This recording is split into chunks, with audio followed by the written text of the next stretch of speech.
never been done before. We the people tell the government what to do. It doesn't tell us. We the people are the driver. The government is the car. And we decide where it should go and by what route to do. We the people are free. And I hope we have once again reminded people that man is not free unless government is limited.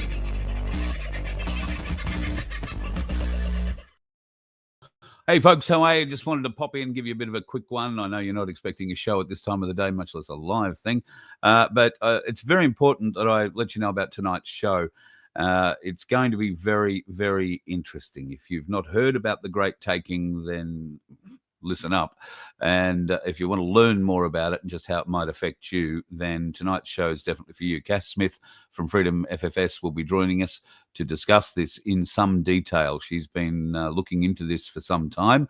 Obviously, it affects a great deal of people in a very broad spectrum of investments and all that sort of thing. So if you've got money invested, really doesn't matter where, you want to be getting yourself across what Cass Smith is going to be able to bring you tonight in the Voice of Freedom. That's happening at 6:30. As I gaze, we've got a little over 100 tickets left to sell in our draw number 4 for $750. If you would like the chance to win that, it'll only cost you $2. And as soon as we knock draw number 4 on the head, which is only a few more tickets away, we'll start draw number 5, which will not only have a $750 prize money first prize, but a supplementary prize of some gold bullion. All thanks donated to one of you. We're very thankful. You're such wonderful folks and very generous in so many ways. So I'm looking forward to being able to share that generosity back with you in draw number 5 of our lottery. And of course, proceeds go to aid, pay off a few of our bills, but they also go off to help the donkey sanctuary.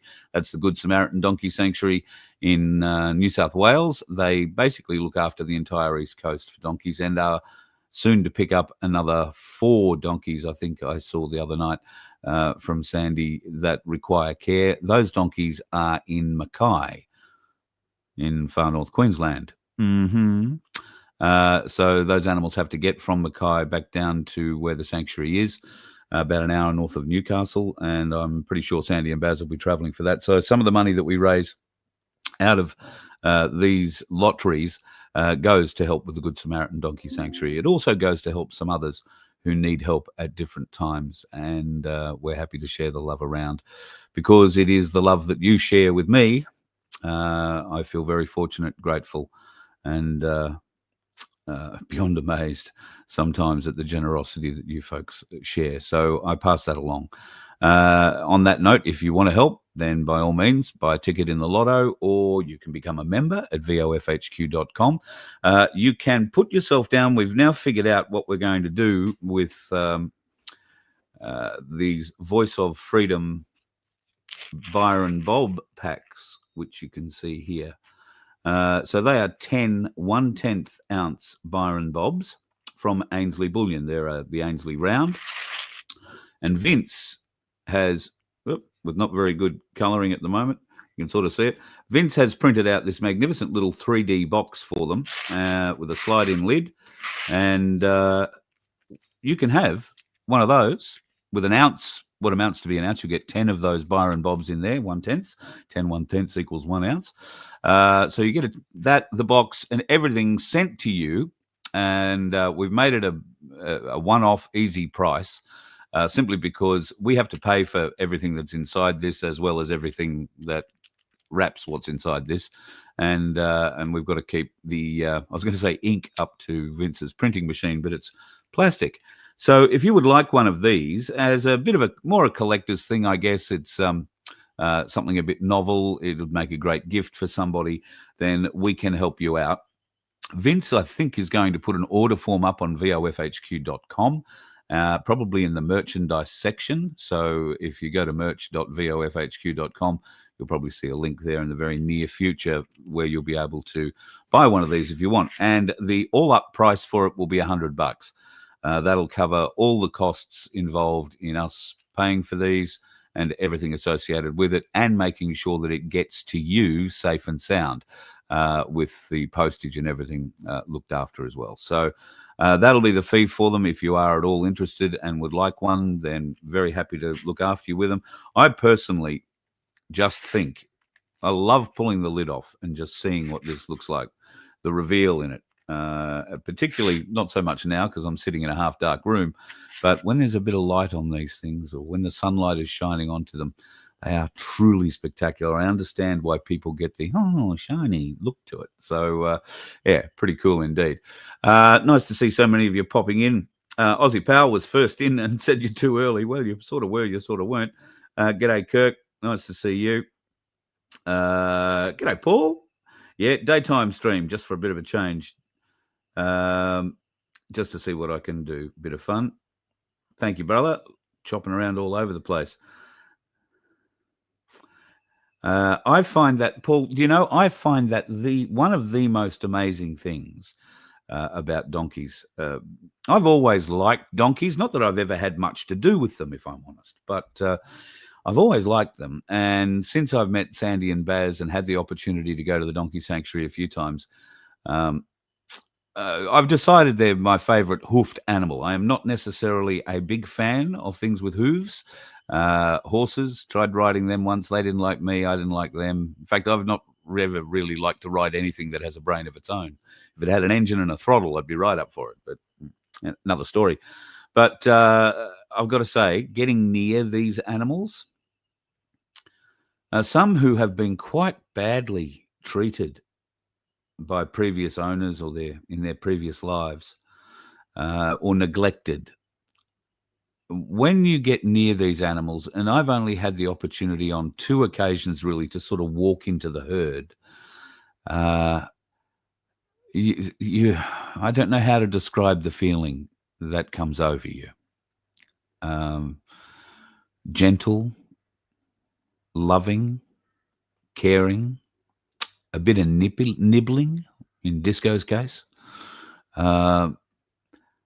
There is a certain warmth to those animals. And yes, to have the cross on them as God's animal, if you like, I think as the Lord's beast is very special. And the fact that Mary and Joseph took one to Bethlehem still sticks with me. So yeah, anything we can do to help these magnificent creatures who can be a little cantankerous at times, and I'm sure we have seen evidence. In fact, I've heard and seen the evidence of May, the special celebrity star donkey at the Good Samaritan Donkey Sanctuary. She'll love me saying that. The rest of them will hate it. But she can carry on like a diva, have absolutely no doubt about it. But she's got a great place to carry on like a diva, a beautiful part of the world that all of those donkeys now will reside in for the rest of their days. And whatever we can do to help make those days as enjoyable, as comfortable, and as healthy for them as possible, then I intend on trying to do, and we will do with your help through things like the lottery. So, yeah, if you would like to buy a ticket in that, it's only $2, easy to get. merch.vofhq.com is the website. And if you click on the $750 sanctuary link up along the top there, it will pop in. Harm, nice to see you in, mate. All things being equal, I hope you are doing all right.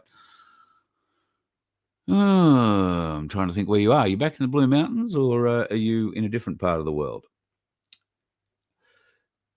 Yeah, Paul, the significance of the cross on the donkey's back had been lost on me for I don't know how long. Ever, until I was reminded of it in my first trip to the donkey sanctuary.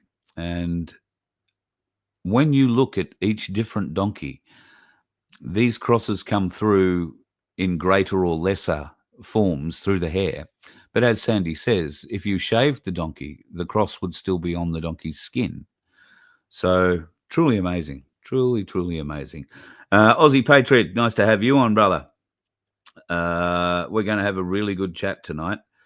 You need to go and buy some tickets in the latest draw? Well, mate, no, you haven't missed out. There are, hang on, let me refresh everything here and see what it says. There are 125 tickets left. So $2 each, maximum of 20 is the best you can do. And we would be very grateful for your support if you choose to give it. Port Macquarie at the moment, harm, nice part of the world.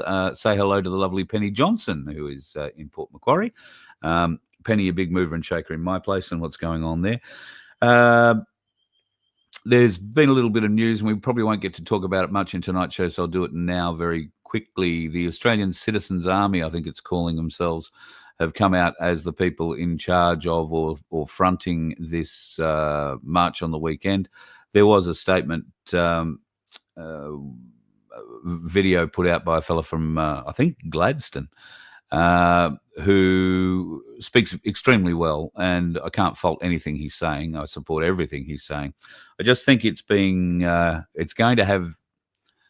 be hijacked, is what I feel. And while these people might be putting it on with the best of intentions, I think there are going to be nefarious actors come into play here. But I could be wrong, and I pray that I am wrong. So let's see what happens. This won't be the last march. This might be the first march, but it certainly won't be the last march. And whether or not the next march has anything to do with immigration per se remains to be seen. Let's just keep it at that for the time being. So, yes, tonight is going to be essentially all about this great taking.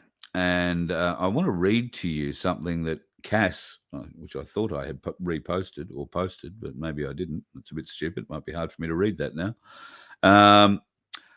Cass wrote, let me just see if I can dig it out here on my phone to promote the show for tonight. It really is quite startling. So Cass posted this up on Facebook. Breaking news in tonight's Voice of Freedom. Governments and central banks across the globe have frozen access to bank accounts, investments and retirement funds, citing the need to stabilise the collapsing financial system. ATMs are offline, markets are closed, and citizens are learning that their stocks and savings can legally be taken to cover banking debts. Mortgage recalls and property repossessions are already underway, with large corporations buying up distressed assets. Officials insist these measures are temporary, but critics warn that this could mark a permanent transfer of wealth and property into the hands of a very small elite. Could this really happen? That's what we're going to talk about tonight on the Voice of Freedom. Starting at 6:30, Australian Eastern Daylight. No, not daylight, just standard time at the moment. Praise the Lord. We don't have to be out on the roads any later than normal because, well, you know, there's so many dickheads out there. See you at 6:30. Aroo. You let one ant stand up to us, then they all might stand up.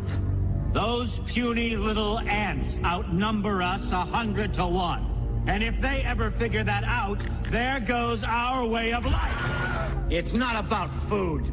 It's about keeping those ants in line. That's why we're going back. Does anybody else want to stay? Let's rock!